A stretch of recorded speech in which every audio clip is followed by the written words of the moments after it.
You ask Tiger to solve. This deals with linear equations with one unknown. The final result is x equals 8/15. Let's solve it step by step.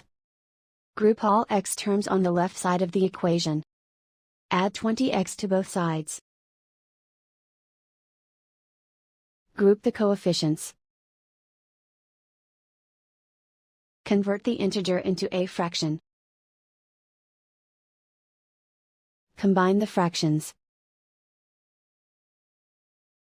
Combine the numerators. Group like terms. Simplify the arithmetic. Isolate the x. Multiply both sides by inverse fraction 2/45.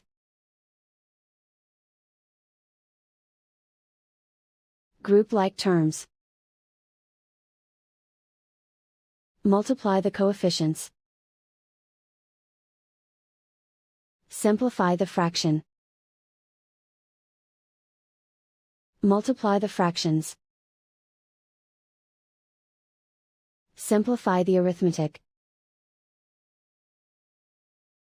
And so the final result is x equals 8/15.